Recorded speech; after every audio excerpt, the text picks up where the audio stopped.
Yep. Give me a nod when you're ready. Like Shooter's ready. Stand by.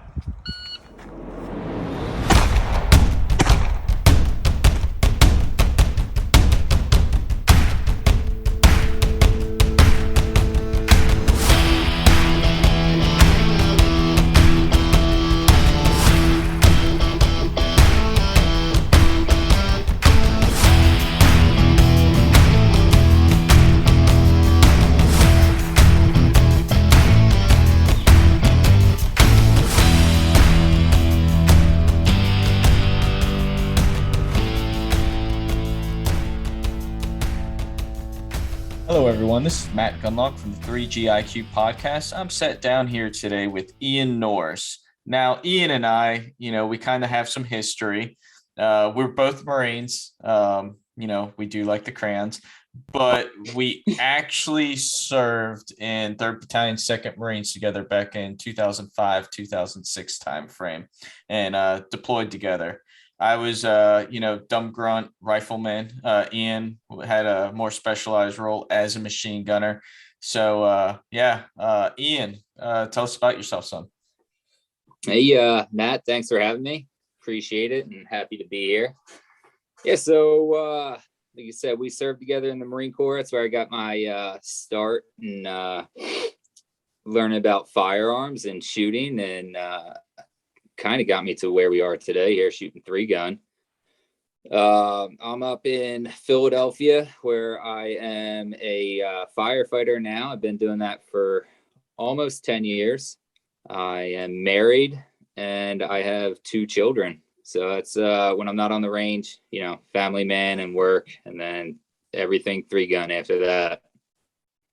So to kind of add to it, so Ian and I, both Ian and I got out. I decided to go back in, but, like so many people, you kind of lose touch with people.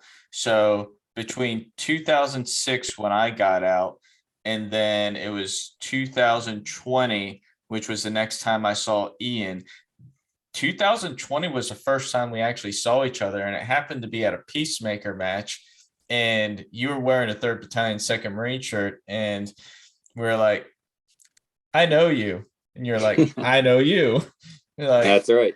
And we were like, Kilo Company 3-2 Al-Qaim. And he was a lot thinner, not that he's big or anything like that, but he was skinnier than what he is right now. And he was carrying around a 240.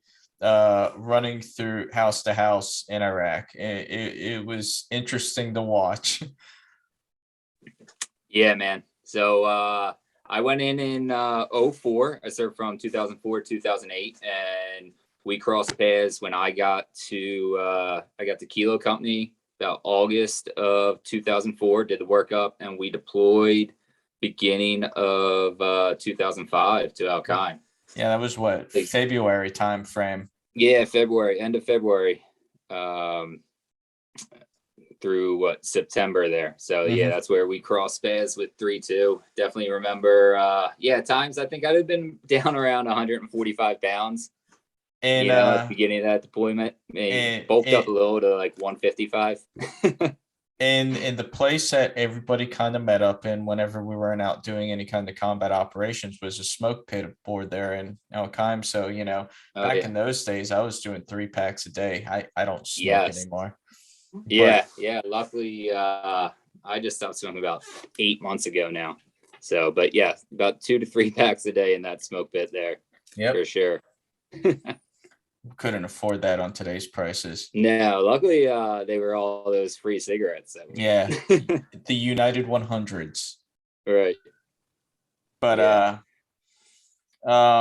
so how would you compare the training you received back then compared to how we train today? Like, we have a very specific way we train for 3-gun. How would you say it was whenever we joined the Marine Corps? Yeah, so one, specializing as a machine gunner, I definitely felt competent and capable, all things machine gun, With the rifle, I didn't get as much time as the 11. So I am, I'd say I'm head and shoulders above where I was as a Marine compared to, where I am now, and just my understanding of, ballistics and optics and different techniques is just further along. At the time, the training was pretty basic, I'd say, compared to my knowledge now. Agreed. Yeah. So I felt very confident, safety wise. Spent a lot of time on manipulations, magazine changes, things like that. Very good with a lot of time with the rifle for CQB. That's where I spent most of the time training when we got to decide what we were actually doing. We're on ranges when we were in the quad. Sure, a lot of manipulations, a lot of CQB. But after that, I'd say marksmanship was not on a level that it should have been. Now, you also get to rely on the other members of your team and your squad and platoon and so on, So it's not just you out there. Like in 3-gun, you're the only guy knocking down those targets out there. In the Marine Corps, you got the benefit of having everybody else with you. So if there's a lot more going into combat than just marksmanship. But if we get those Marines on a level like our competitive shooters are, they would definitely be a more deadly fighting force. And that's the goal. Yeah, so I guess safe to assume if you were to go into combat nowadays with the skills you have now, you would feel a lot more confident with your survivability and lethality than what you did back then. 100%. Yeah. As just an individual Marine with a rifle, I would love to have the skills I have now. I absolutely. I think back to that all the time, and people ask me similar question, like, how would you feel now compared to back then, and head and shoulders above? I wish I had those types of skills now. Some people could potentially still be alive if we had those same type of skills. Right. And just the knowledge, like I remember when we got issued ACOG, so majority of workup for that first deployment in 05, we were at least iron I was sights. Still had iron sights on the gun. Yeah. And it wasn't until shortly before the deployment where we were just handed ACOGs. They're put on our rifle without really being zeroed. Yep. We were basically told, the tip of the chevron is for close quarter. The base of it's 200, and then your subtensions 3, 4, however many it went down. But now understanding that you got to know the muzzle velocity, that you're actually getting out of your ammo to make those subtensions line up correctly. And if a class was taught teaching us all that and what actually goes into properly zeroing a rifle and understanding the ballistics, that would have been very beneficial. No, totally. I couldn't agree more with you. So since we're kind of talking about training now, currently, how do you train, maximizing your time for live fire, dry fire, specific skills that you're focusing on? Yeah, so I feel pretty lucky in the work schedule I have as a fireman. I work 4 days on and then 4 days off. So I work that's 2-day works and 2 night works, and I'm off for 4 days. So I have 6 out of every 8 days where at least the possibility that I can make it to the range. So I can go to the range before my night works and go on any of my 4 off. So I try to get up to the range at least once a week with that.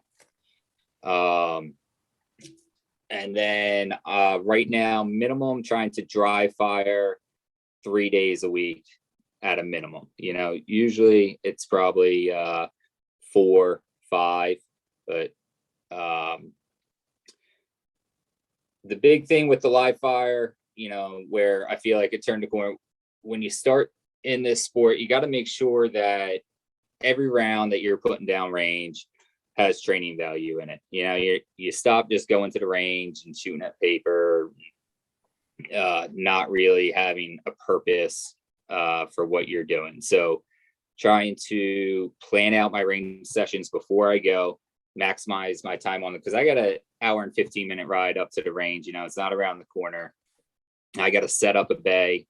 I got to get my work in, usually, break down the stage. And a lot of times I got to get home in time to pick my daughter up from school, Right. So even though, it seems like a lot of time, really, it's important to be focused and that I'm not wasting, my time on the range. So definitely, I'm planning them out beforehand. I know the specific drills I'm running, and when I get up there, it's all business, and I'm not really, wasting rounds. So making sure everything counts. And then live fire. So what I've been doing this year, so far, I have broken down and just doing one gun at a time. That's something new for me. Before I'd break out, I'd do all 3 guns. Usually every time I went to the range, I'm bringing all 3 guns with me.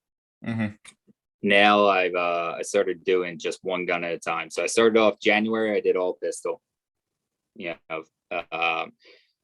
And I went back. I realized that last year I kind of plateaued. I wasn't happy with my match performances. I feel like for the first few years I was doing this, I was steadily improving. And there's so much knowledge from shooters doing this at a higher level than me out there for free. There's podcasts, Instagram, Facebook. There's a ton of knowledge out there, right? So I was soaking that all up. But I got to a point last year where I felt like, without seeking out a class from somebody that's been doing this longer than me and at a higher level than me, then I couldn't go any further just on the podcast and the Instagram videos, So that's what I did. So I went down and I trained with Rick Torres, and he really opened up my eyes on some of the deficiencies. And after talking with him, I think I realized that I was cutting corners to try to move up the leaderboard, So I wasn't concentrating on the fundamentals. I was just worried about going fast. So now I'm going back. I'm trying to refine those skills and get back to the fundamentals. And hopefully that will, get me through this plateau here and get back on the right track.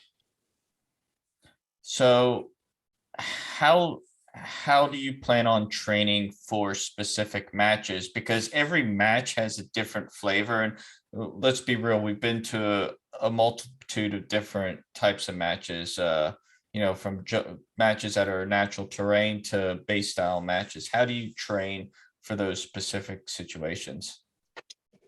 Yeah, so specific matches, one, I go back and I look at old video. So if I haven't been in a match before, I'll get on Instagram and I'll check out other shooters videos that they posted from the year before, or go back several years, get a feel for the style of the match. Like I said, you got to know whether it's going to be going fast in bays, or it's going to be long natural terrain stages. If working on your long range rifle is going to help you out more than working pistol or shotgun. You got to know what you're in for. So I start with the videos, and then I take a look at the match book when that comes out. Now, the diagrams they give you in the match book aren't always going to be accurate to what you see on the ground. But read through the stage descriptions. I look at the start positions. So if there's a lot of unloaded starts, that's something that I'm going to throw into my dry fire and live fire more. If there's a lot of starts with slung rifle or shotgun, then I'm going to throw that into my training more. So really just, again, getting on the internet, and all that information's out there about the match, previous year, unless they're going to change match director, and then the entire flavor of the match could change on you, but you can always go back and look at other matches that they've directed and see what they like to do. So talking about matches, what do you have lined up for this year? Yeah, so right now I'm getting ready to go to Superstition next week out in Mesa, Arizona. So I'm excited about that. That's my first time shooting that match. And then from there, April, we got Texas 3-gun. I'll be going to, also my first time going. You will really enjoy that. I don't think you've ever made it out to Blue Ridge, but No, I didn't. you've probably heard enough stories about Blue Ridge, and Right. they have tried making that match much like a Blue Ridge type match. So know your holds, prepare for shotgun, and prepare to move long distances at times. Yeah, I like the ability to take advantage of those long runs, and get on it a little bit. So that usually plays well to my style. So what else you got? And then so June around here in Pennsylvania is a couple of our local matches. We got 3-man 3-gun and the Mid-Atlantic Championship. So both those matches I'll be working this year. Okay. So I won't be doing any traveling in June. And then right now in July, we got Wisconsin State 3-gun Championship. And then that is all I'm registered for right now. So we'll see what that later on in the year, August through November, looks like. Still not 100% sure what matches I'll be headed to then. Nice. So it sounds like you got a full schedule. Yeah, and always you got Memorial 3-gun, you got Fort Benning in the fall. A lot of good matches. So we'll see what I can make later on in the year. Maybe some AK matches. That'd be cool. Yeah. How does that play into your work life family balance? Well, with family, I'm very lucky that my wife's very supportive, which I assume that most of the guys out there doing what we're doing have a strong support system at home, or they just don't have a family and nobody to answer to. So nobody answer to you when you drop a lot of money. Yeah, exactly. So my wife has been very supportive, so I'm very grateful for that. Saturdays I leave for my kids' sports. I'm going to soccer and softball. My daughter's in jiu-jitsu and dance. So I got a full schedule, going to practices and games. But I leave Sundays for local matches. And then I can, if I can get away one weekend a month or, for a major, that's the goal. For work-wise, again, I'm just very lucky that I have 4 of every 8 days off, and it's very easy to get off. So we can just mutual exchange of tours, it's called. So if I need a Sunday off to shoot a match, I can just have anybody fill in for me, and then I just pay them back at a later time. Nice. So it's very flexible and allows me to shoot as much as I do. Oh, that's awesome. Yeah. So last year was kind of a breakout year for you. It's whenever you first started getting your sponsors. And it just kind of kept getting better from there. So who are you currently representing right now? Yeah, like you said, that was my first year. I wanted to make sure that I spent a few years playing the game before tried to get any sponsors. I see a lot of people. That's one of the first questions they're asking, after a few matches, how do you get sponsors? So I waited 3 or 4 years shooting before I thought about that. So right now I am representing IWI, their local company here in Pennsylvania.